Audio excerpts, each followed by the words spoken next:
with them place themselves on the outside of the row. If that's not practical, please hold them or have them easily in your reach. Remain seated till we come to a complete stop. Keep arms, legs, and head inside the couch. No leaning, please, and no smoking.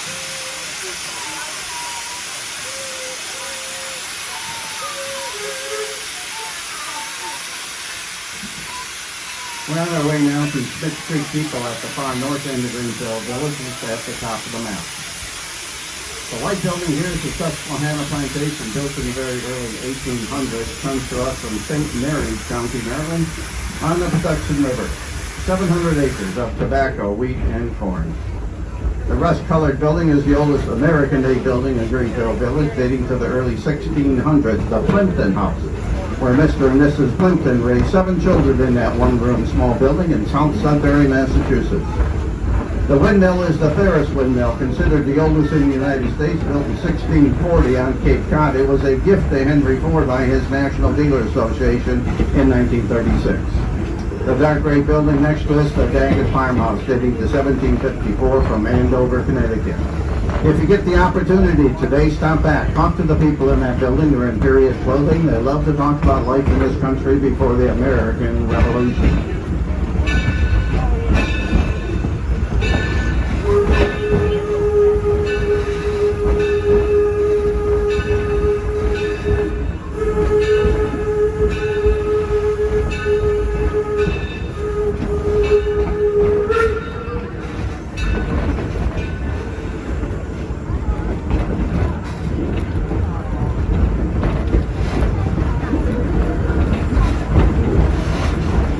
The restored locomotive pulling us today is the number 3 Torch Lake. It is the oldest steam locomotive operating in the United States.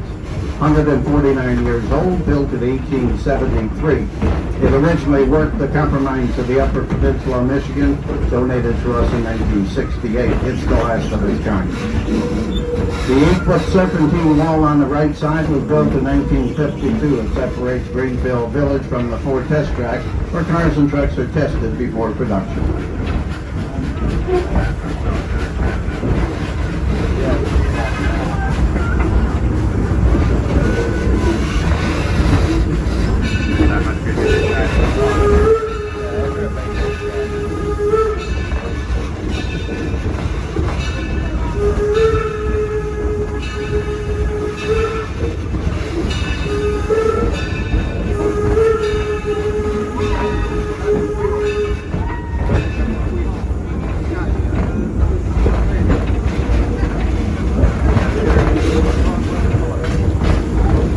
The area we're going through now is a wetland and wildlife preserve. There are some white-tailed deer, fox, coyote, and beaver back here. Various birds such as blue herons, white egrets, red-tailed hawks, turkeys, and sumarats.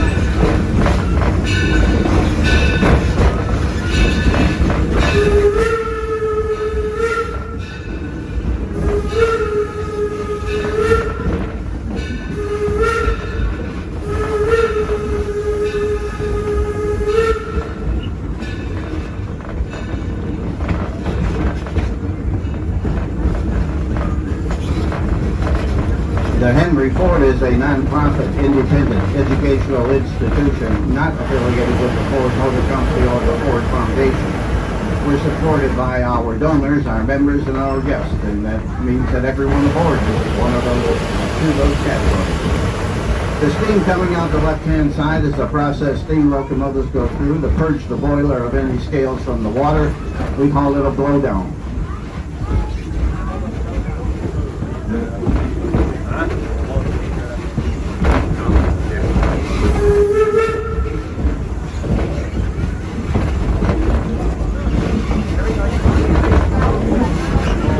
The The open field here is Walnut Grove. It's an activities field throughout our season. We do many things in part out here. And today it's historic baseball using 1867 baseball rules where baseball gloves are optional and not preferred.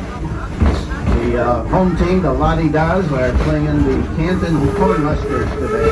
The game was rained out from last week. The buildings up on the hill are still part of the Porches and Parlors District, the Red Brick Building, Noah Webster's home.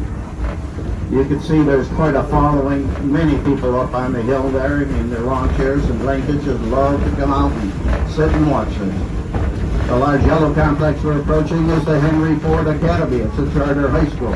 Over 525 students attend. They're selected through a lottery system from Wayne County.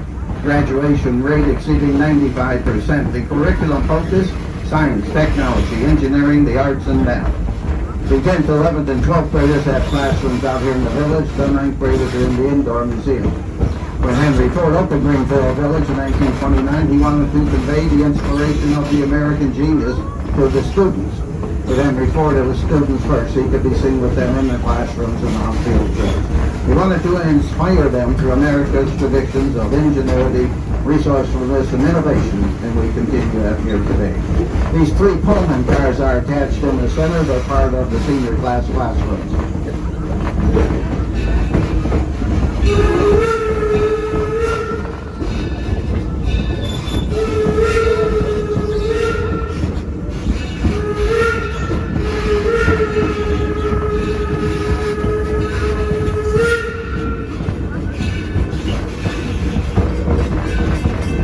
Over the years, I've been asked why is this called Greenfield Village. Well, it was Greenfield Township in 1929 when Henry Ford named it by location.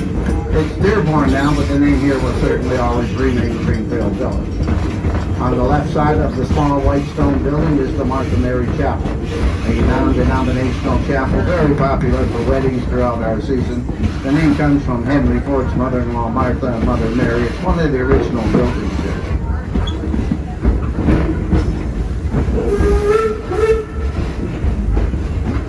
And the green building is the Taste of History. It's a cafeteria-style restaurant. Connected to it a little farther down is a white building, and that's the Eagle Tavern, built in 1830 in Clinton, Michigan, about 50 miles away. There's where you can experience a sit-down meal with people serving you imperial clothing. We'll be making a right turn here, heading on to Railroad Junction, stopping at the Smiths Creek Depot platform.